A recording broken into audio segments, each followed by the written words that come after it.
Hello friends, एक बार फिर से मैं क्लाइमेटोलॉजी का ये तीसरा वीडियो लेकर आए हैं। जो टॉपिक है हमारा आज एल नीनो। इससे पहले हम ला नीना ला चुके हैं और मॉनसून ला चुके हैं। ये तीसरा वीडियो है क्लाइमेटोलॉजी का। ये हम समझते हैं क्लाइमेटोलॉजी को। ठीक है, देखिए क्लाइमेटोलॉजी ठीक उसी तरह जिस तरह ट्रेड विंड के बारे में बात किए थे, ये स्टार्ट होता है क्या, सेंट्रल पैसिफिक ओशियन में। कहाँ सेंट्रल पैसिफिक ओशियन कहाँ है, ये क्या है, पैसिफिक ओशियन।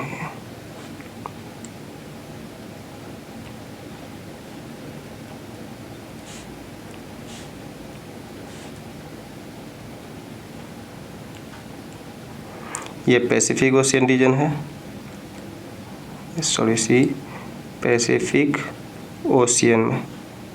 ठीक है, यहाँ से जो होता है, यहीं से वाटर करंट जो होता है इधर, यहाँ से ट्रेड विंड किधर होता है, साउथ के तरफ होता है।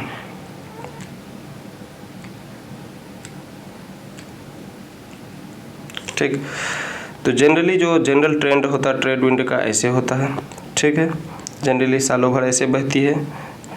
ठीक, लेकिन ला नीना केस में क्या होता है, एल नीनो केस में क्या होता है, ये जो सदर्न वाटर करंट होता है, क्या होता है, southern water cold water current जो इधर से आता है, सदर्न ओशियन से आता है, ये पेरुवियन कोस्ट पे टकराती है। कहाँ टकराती है, पेरुवियन कोस्ट पे टकराती है। ये कोल्ड वाटर करंट क्या होता है, वीक हो जाता है। क्या हो जाता है, कोल्ड वाटर करंट क्या हो जाता है, वीक हो जाती है। कोल्ड वाटर करंट वीक हो जाती है। तो जिसके कारण क्या होता है, पेरुवियन कोस्ट पर क्या होता है, यहाँ ये लो प्रेशर बनता है। क्या बनता है, लो प्रेशर बनता है। लो प्रेशर से यहाँ ये सब इलाका में लो प्रेशर बनता है। जब यहाँ लो प्रेशर बनेगा और यहाँ भी वेस्टर्न वाटर पूल की वजह से कि यहाँ ऑस्ट्रेलिया के पास क्या है, लो प्रेशर है, तो क्या होगा, तो ये जो ट्रेड विंड होगा, ट्रेड विंड स्लो हो जाएगा। क्या हो जाएगा, ट्रेड विंड स्लो हो जाएगा। ट्रेड विंड क्या हो जाएगा, ट्रेड विंड स्लो हो जाएगा, स्लो हो जाएगा। ठीक है, ट्रेड विंड स्लो हो जाएगा, तो इसका मतलब है मॉइस्चर लेडन एयर जो होगा पैसिफिक ओशियन से एशियन कोस्ट की तरफ नहीं आ पाएगा। एशियन कोस्ट की तरफ अगर नहीं आ पाएगा तो इसका मतलब है क्या, यहाँ की फेल्यूर ऑफ मॉनसून देखने को मिलेगा। ठीक है, जिसकी वजह से क्या, और इसी केस को क्या बोलते हैं, एल नीनो। एल नीनो का जो लिटरल मीनिंग होता है, क्या होता है, लिटिल बॉय।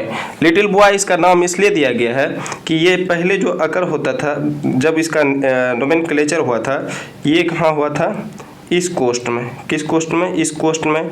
और यहाँ जो होता है सदर्न ओसिलेशन के कोल्ड वाटर करंट की वजह से एक अपवेलिंग होता है। अपवेलिंग मतलब क्या है, यहाँ से वाटर टकरा के ऊपर, मतलब क्या होता है, डीप वाटर से प्लैंकटन वगैरह सब जब ऊपर आता है तो यहाँ मछली वगैरह क्या होता है, निकलता है उसको प्लैंकटन्स को खाने के लिए, जिसकी वजह से फिशिंग अच्छी होती थी। ठीक है, तो उन्होंने तो उस वक्त जो वहाँ का फिशरमैन थे वो क्या बोलते थे इसको, कि ये गिफ्ट है, जैसे सेंटा क्लॉज गिफ्ट देते हैं ना कि लिटिल बॉय। ठीक है, तो उसी से उसका नाम एल नीनो पड़ा। ठीक, उसके बाद क्या होता है कि यहाँ ये इधर जो हाई लो प्रेशर बेल्ट बनेगा, इधर भी low pressure belt, trade wind कमज़ोर हुआ। ट्रेड विंड कमज़ोर हुआ तो इसका मतलब क्या हुआ, यहाँ फेलियर ऑफ मॉनसून होगा, सुखाड़ होगा, क्रॉप फेलियर होगा, हाई कॉन्सिक्वेंसेस उसका देखने को मिलेगा। इसी का उलट यहाँ हाई रेनफॉल होगा, काफ़ी अच्छा रेनफॉल होगा। ठीक है, आइए हम लोग इसको देखते हैं। ठीक है, स्लाइड लेकर।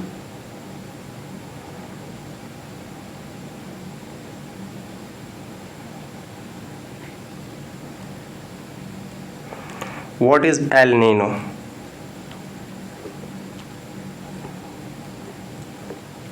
ठीक, El Nino is a climatic pattern that describes the unusual warming of the surface water in the eastern tropical Pacific. It significantly impacts the weather and climate patterns across the globe. ये क्या करता है, पूरे globe के pattern को क्या करता है, प्रभावित करता है। जैसा कि आपको हम बता चुके हैं, स्पेशली हम लोग इंडियन मॉनसून के बारे में इसका जिक्र किए हैं। ऐसा नहीं है कि ये सिर्फ इंडियन मॉनसून को ही, पूरे ग्लोब के पैटर्न को देखिए। आप वहाँ अमेरिका देखे, नॉर्थ अमेरिका देखे, साउथ अमेरिका देखे, पेरू देखे, चिली देखे, यही सब। ठीक है, तो ये क्या होता है, एल नीनो की वजह से पूरे ग्लोब का टेम्परेचर प्रभावित होता है। ठीक, आते हैं काउज तो पढ़ लिए हम लोग।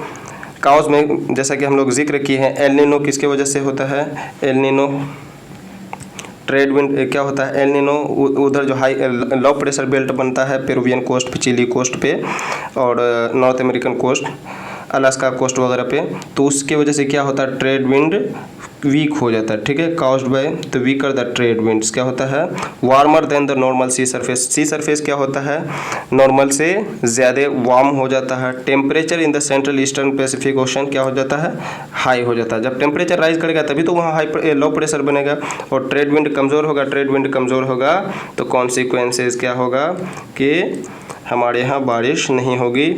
ठीक है, एशिया का बहुत बड़ा part, South East Asia, Indonesia, Malaysia, Australia. ठीक, mechanism of El Nino. El Nino involves disruption of the normal ocean atmosphere interaction in the Pacific. It characterized by the weakness of the Walker circulation which leads to reduce the upwelling of the cold water. Walker circulation की वजह से क्या होता है, यहाँ southern oscillation की क्या होता है, सदर्न ऑसिलेशन में ये सदर्न ओशन की वजह से क्या होता है, यहाँ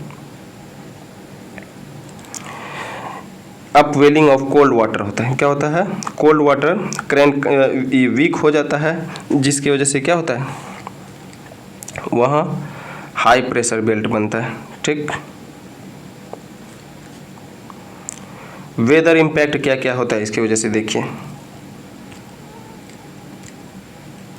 देखिए एल नीनो के कारण क्या होता है, dryer condition in South East Asia, Australia, weather condition in South East Asia, United States क्या होता है, वेटर मतलब वेटर कंडीशन होता है, मतलब वहाँ बारिश अच्छी होती है, ह्यूमिड क्लाइमेट होती है।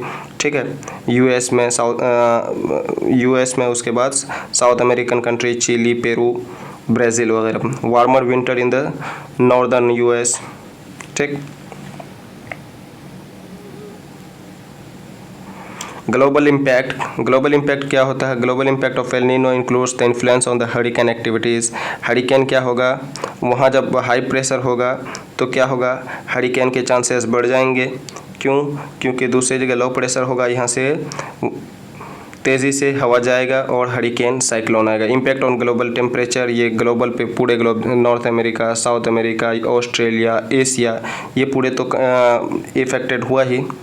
एग्रीकल्चर, इसकी वजह से क्या होता है, एशियन एग्रीकल्चर फेल करेगा चूँकि हमारे यहाँ मानसून डिपेंडेंट एग्रीकल्चर है। ठीक है, फिशरीज़ वगैरह एक्वाकल्चर जितना होगा वो इफेक्टेड होगा। इसी के उलट क्या होगा, जहाँ वेटर होगा वहाँ ये सब चीज़ बढ़िया होगा। Historical El Nino events. El Nino events in the history have had a major impacts on the global weather. इससे पहले एल नीनो में भी हम लोग जिक्र कर चुके हैं कि हिस्ट्री में भी इसका काफ़ी इम्पैक्ट रहा है, जो काफ़ी इम्पैक्टफुल रहा। जैसे 1982, 1983, 97 और 98 में ये इवेंट काफ़ी प्रभावित किया था।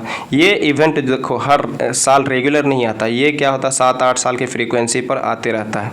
हाँ, लेकिन इसका इम्पैक्ट हो सकता है कि कई बार बहुत ज़्यादा नहीं रहा होगा ये उसका प्रभाव। ठीक है, इसलिए हम लोग कुछ ही गिना चुना को याद रख पाते हैं। Prediction and monitoring. Tools and methods use to predict El Nino includes the satellite. देखिए आजकल हमारा क्या हुआ, वेदर फोरकास्ट मतलब मेट्रोलॉजी काफ़ी एडवांस हो चुका है, जिसकी वजह से हम लोग पहले ही प्रिडिक्ट कर पाते हैं। ठीक है,